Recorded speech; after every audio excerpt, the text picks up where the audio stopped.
धन्य है पराम्बा, मां जैसा कोई दुनिया में दूसरा हो नहीं। कल हमने एक बात कही थी, बहुत अच्छी बात थी, आज हमें फिर ध्यान आ गई, पता नहीं क्यों आई। विपरीत समय में, बुरे समय में, कठिन समय में तुम्हारा भाई तुम्हारा साथ छोड़ देगा, पत्नी के चक्कर में, संपत्ति के चक्कर में। तुम्हारा पिता तुम्हारा साथ छोड़ देगा, तुम्हारे मित्र तुम्हारा साथ छोड़ देंगे। अरे तुम्हारी अर्धांगिनी पत्नी तुम्हारा साथ विपरीत समय में छोड़ देगी, तुम्हारी प्रेमिकाएं या प्रेमी तुम्हारा साथ छोड़ देंगे। पर एक बात हम पक्के से कह सकते हैं, मां तुम्हारा कभी साथ नहीं छोड़ेगी। चाहे तुम जितने बुरे बने रहना, चाहे तुम जैसे बने रहना, मां तुम्हारे ऊपर सदैव कृपा बनाए रखेगी। नवरात्रि के पावन पर्व में हम यही कहेंगे, आप कपूत मत बनना, सपूत बनना। बेटा और बेटी वो हैं जो अपनी मां को लजाएं ना, अपनी मां का नाम रोशन करें। भैया, जिस मां ने तुम्हें जन्म दिया, जिस मां ने तुम्हें पाला पोसा, जिस मां ने खुद भूखे रहकर तुम्हें भोजन कराया, जिस मां ने खुद पढ़ी लिखी नहीं होती मां, पर बच्चों को जरूर पढ़ाती, खुद कपड़े ठीक नहीं पहनती पर बच्चों को नए नए पहनाती। जरा याद करो वो बचपन के दिन जब तुम्हारी मां ने तुम्हें जीवन की प्रत्येक परिस्थितियों से लड़ना सिखाया। तुम दूर रहे पर वो दिल से तुम्हारे पास रही। जरा विचार करो उस मां की ममता का, कि एक बार तुम्हें बुखार आ जाए तो पिता जरूर सो जाता है, भाई को मतलब नहीं होता है, परिवार चला जाता है, डॉक्टर देख के चला जाता, लेकिन एक मां होती कि तुम्हारे बुखार हो जाने पर वो तब तक तुम्हारे सिरहाने बैठी रहती जब तक तुम ठीक नहीं हो जाते। मानो उसे खुद को बीमारी हो गई हो, और बालक को या बालिका को छोटी सी बीमारी क्या पड़ जाए, हम तो आंखों से देखते हैं बागेश्वर धाम पर भैया, और देख देख कर रोना आता है कि मां की ममता तो देखो, खुद चलते नहीं बनता, पर हर ऐसी मन्नत कोई नहीं है जो मां अपने बच्चों के लिए ना मांगती हो। बेटा ठीक हो जाए, महाराज हम चाहे बीमार हो जाए पर हमारा बेटा ठीक हो जाए, हमारी बेटी ठीक हो जाए, वो सुखी रहे, वो आनंदित रहे। मेरे पागलो, एक मां ऐसी है जो अपने बच्चे के दुख में दुखी होती है, बाकी दुनिया का कोई आदमी नहीं है जो तुम्हारे दुख में दुखी हो। मां होती है, तुम्हें धक्का लग जाए, चोट लग जाए, तुम्हें पीड़ा हो जाए, मां तुरंत पूरे देवताओं को मना लेती, हे माता रानी हम तुम्हारा खप्पर रखेंगे, हे काली माता, हे हनुमान जी महाराज, हे बागेश्वर वाले बालाजी, हम पूरी 21 पेशी करेंगे, हमारी बेटी ठीक हो जाए, हमारा बेटा ठीक हो जाए। और भैया हमने अपनी आंखों से बहुत माताओं को देखा, कमर टेढ़ी है, पांव झुके हुए हैं, आंखों में मोटा चश्मा लगाए हैं, लेकिन बालक बीमार है, कोई घर में है नहीं, पर वो बेचारी कमर पे हाथ रख रख कर हाथी चल रही, पसीना आ रहा, धक्के खा रहे, लंबी लंबी लाइन लगी, फिर भी बागेश्वर धाम पर परिक्रमा लगाती। और जब हम भभूति देते तो पूछते क्या बात है मां, तुम्हारी तबीयत ठीक है? तुरंत उसके मुंह से निकलता, महाराज हमारी तबीयत चाहे जैसी राय, हमारा बेटा ठीक हो जाए।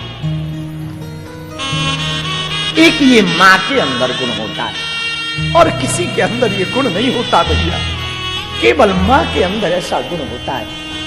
इसलिए हमारी प्रार्थना है, लोग हमसे कहते हैं आजकल वृद्धाश्रम बहुत बढ़ रहे, वृद्धाश्रम बढ़ने का कारण है बेटा बेटियों के बिगड़ते संस्कार।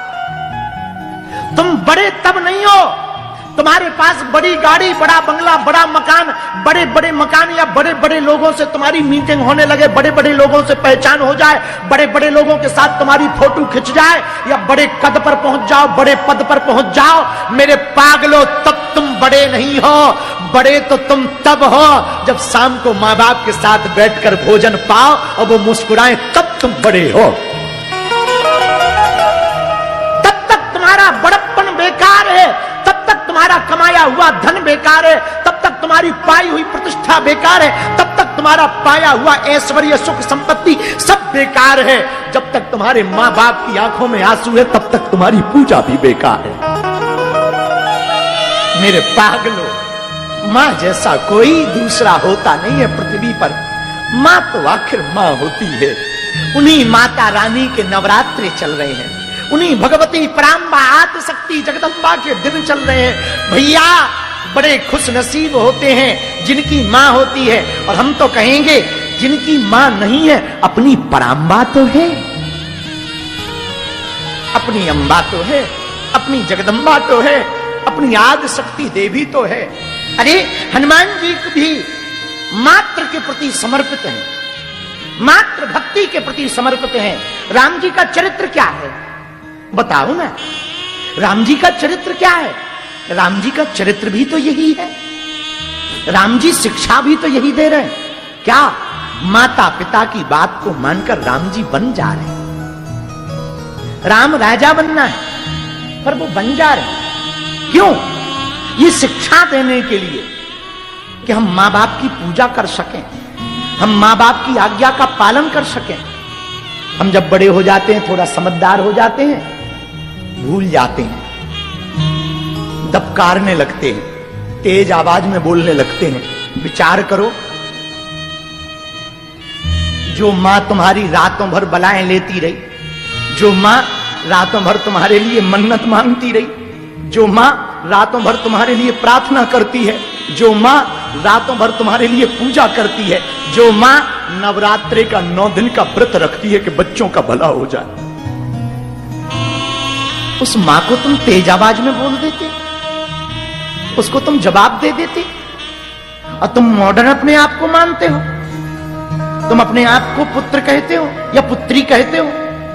जरा विचार करना, तुम भला कर रहे हो और तुम कहते कि भगवान हम पर कृपा नहीं करता। तुम्हारे मां बाप यदि घर पर रोते हुए बैठे हो ना, तो तुम्हारी सभी पूजा बेकार है। परमात्मा तुम्हें मिल नहीं सकता यदि तुम्हारे मां बाप रो रहे हैं। परमात्मा को पाना है ना, तो अपने घर के परमात्मा को प्रसन्न रखो। हमने भगवान को तो नहीं देखा, लेकिन मां बाप भगवान से कम नहीं है। मां परमात्मा का ही रूप है। उन्हीं भगवती की चर्चा हम लोग गा रहे हैं। भगवती के द्वार पर सदैव प्रसन्नता बहती है, भगवती के दरवाजे पर सदैव आनंद बहता है। पूछा, अरे हम नहीं कह रहे, रामायण में लिखा है, हुई यही सुई जो राम रची राखा, को करी तरक बढ़ावे सा। जो राम जी ने रचा होगा वो हो करके ही रहेगा भैया। ना राई बढ़ सकता, ना तिल घट सकता। जो राम जी ने लिख दिया वो पक्का है। हमारे तुम्हारे फड़फड़ाने से, चिल्लाने से, रोने धोने से कुछ होने वाला नहीं है।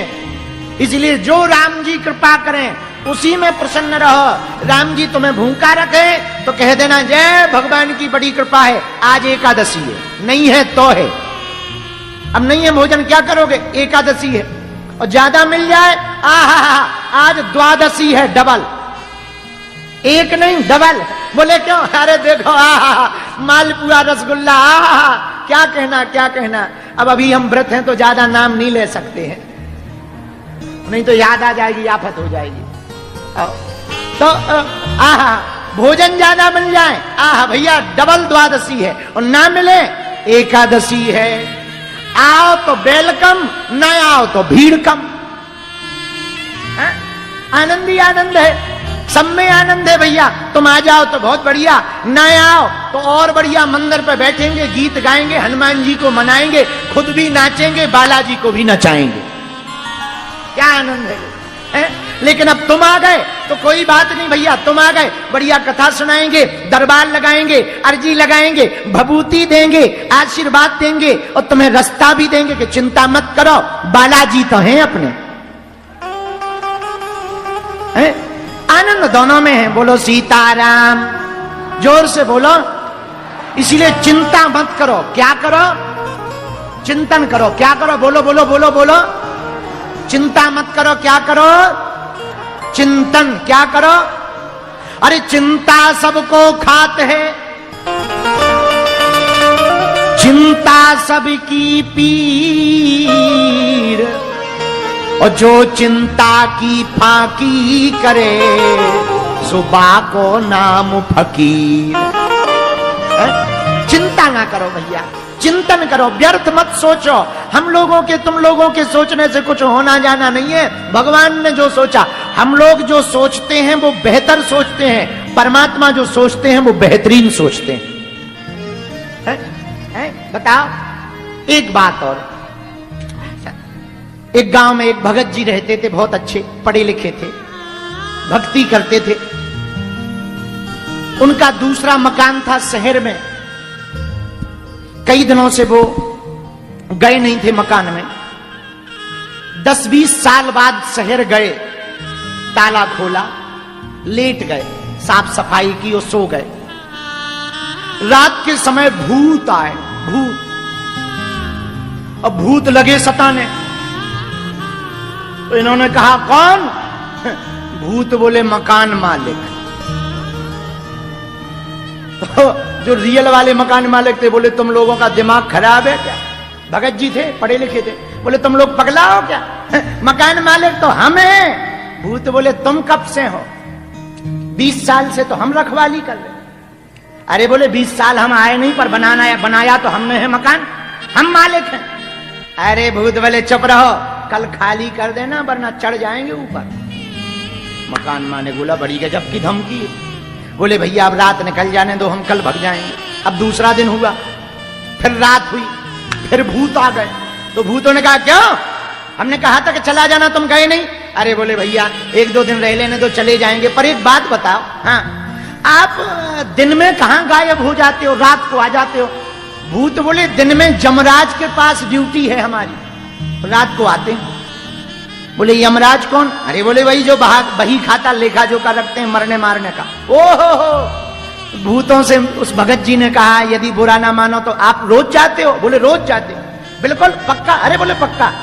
तो बोले एक काम कर दोगे क्या हमारा? हम चले तो जाएंगे, मकान छोड़ देंगे, एक काम कर दो। क्या? यमराज से पूछना हमारी मौत कितने दिन बाद। बोले ठीक है बता देंगे, कोई दिक्कत थोड़ी है। वो भूत दूसरे तीसरे दिन आया, ये तो बैठे ही था इंतजार में। तो भूत से पूछा बता भैया कितने साल हैं? बोले अभी तुम्हारी आयु के 22 साल बाकी हैं। बोले वाह। बोले भैया अब कल हम चले जाएंगे, लेकिन एक काम और है। बोले क्या? बोले जरा यमराज से ये पूछो क्या घट बढ़ सकते हैं? बोले ये तो कल बताएंगे। वो भूत गया यमराज के पास। बोले इस आदमी की 22 साल उम्र है जिसकी, ये हमारे मकान में रहता है, क्या इसकी आयु घट बढ़ सकती है? यमराज बोले चुप रहे, न राई घट सकती न तिल बढ़ सकता। और जैसे ही भूत नीचे आया, दूसरे दिन रात हुई, तीसरे दिन रात हुई। मकान मालिक ने पूछा यमराज ने क्या कहा? अरे बोले क्या कहा? न राई घट सकती न तिल बढ़ सकता। 22 साल मतलब 22 साल। मकान मालिक बोला तो खिसक ले। लिया डंडा और पानी में खिसक। भूत बोला पागल हो क्या? हमारा मकान है, हम तुम्हें खा जाएंगे।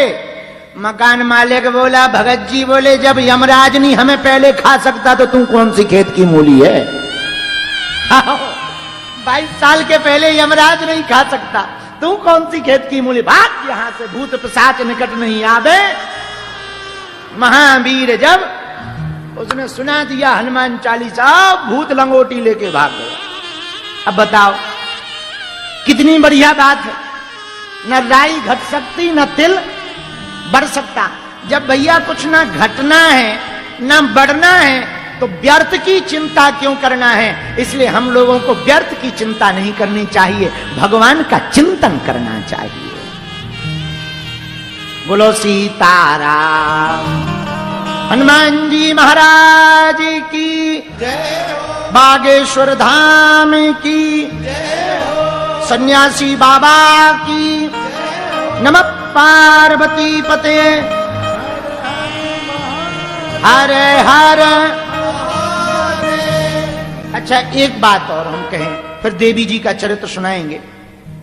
सुनो, कुछ लोग पूछने लगते, गुरुजी ऐसी पूजा पाठ बताओ जिसमें खर्चा न लगे। एक हमारा चेला था, वो हमसे पूछ रहा था, फ्री की पूजा बताओ।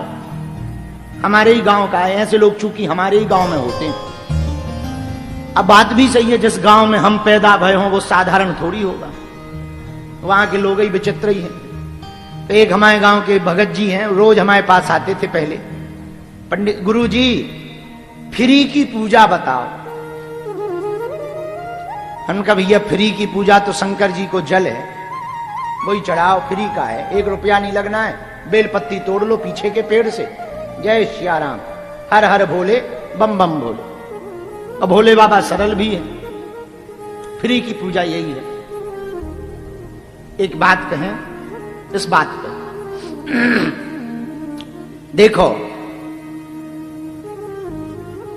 घाटा और मुनाफा व्यापार में देखा जाता है, भक्ति में नहीं देखा जाता है।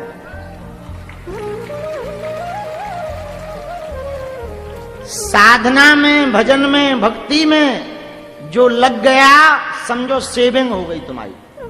हाँ, हम सच कह रहे, इसी अन्नपूर्णा भवन में बैठे, अन्नपूर्णा को चालू हुए 6 साल हो गए, पूरे 7वां वर्ष चल रहा है। आज तक हमने 1% चिंता नहीं करी। पर्सनली तौर पर हमने किसी से कहा नहीं कि अन्नपूर्णा की व्यवस्था करो। लॉकडाउन में हमारी कथाएं बंद हो गई, पुलिस लग गई तो भक्तों का आना बंद हो गया। पर अगल बगल वाले जो पैदल जा रहे थे गांव, आपने देखा होगा लॉकडाउन में कुछ लोग, दिल्ली मुंबई वाले वाहन बंद हो गए तो पैदल जा रहे थे, तो यहीं से निकले तो भंडारा, आसपास के मजदूरों को भी भंडारा पहुंचाना। राशन खत्म होने की स्थिति पे आ गया, हालत भयंकर, हालत खराब हो गई हमारी। जेब में 1 रुपया नहीं, और लगा के 8-10 दिन राशन चलेगा, इसके बाद तो रामई जी है।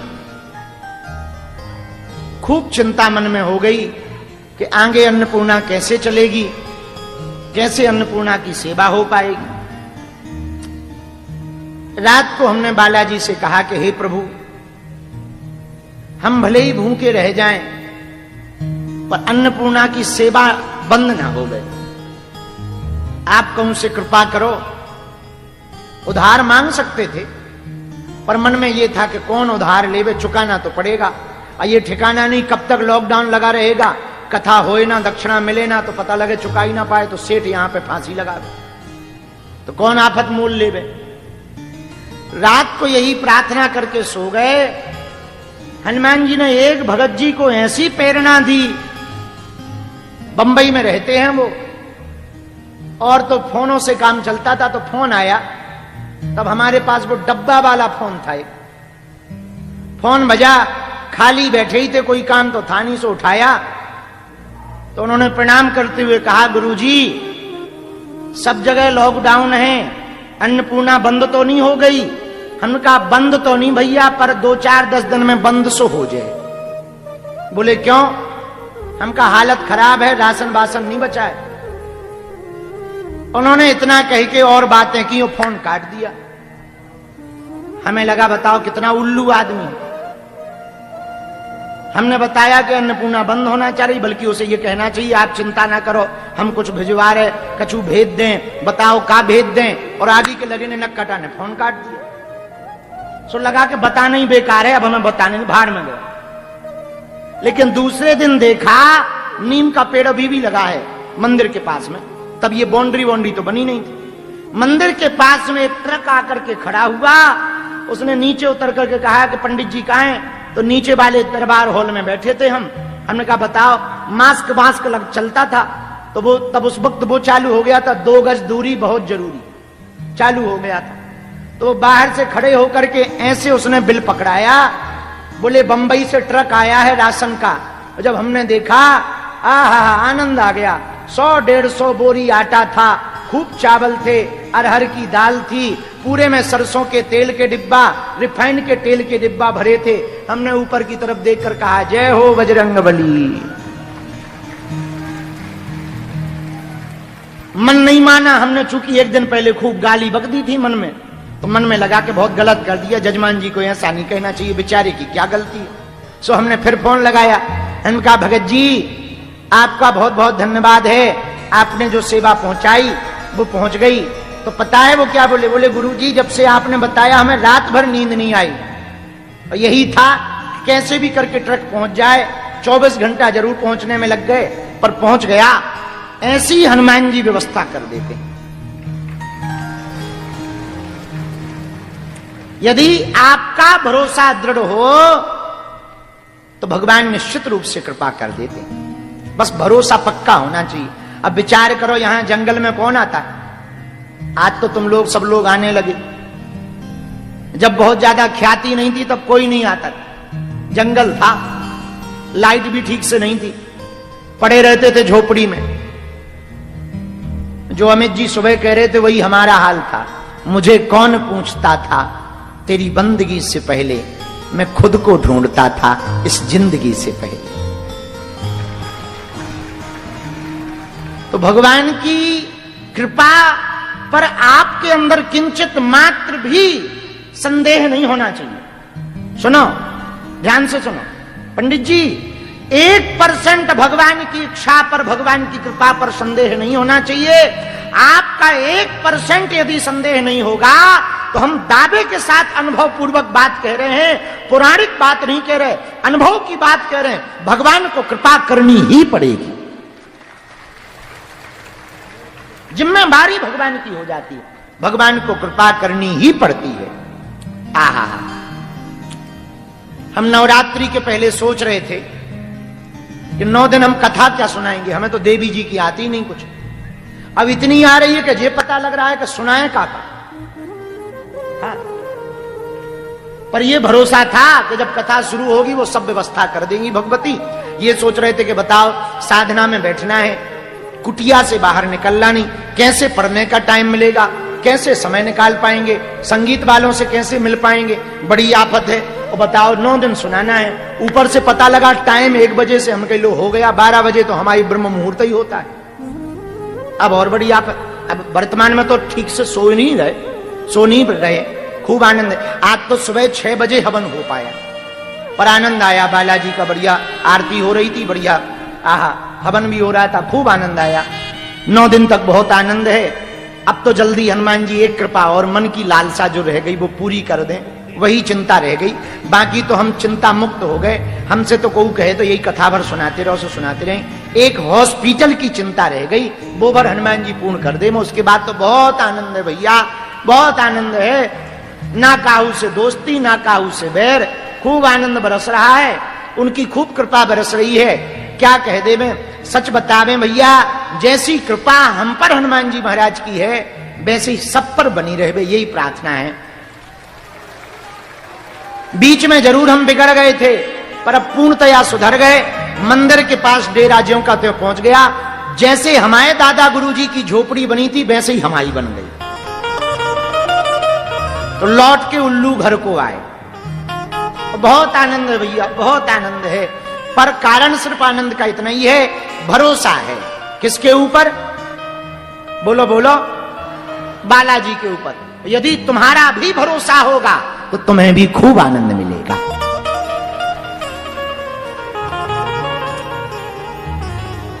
देवी प्रपन्नाति हरे प्रसीदा,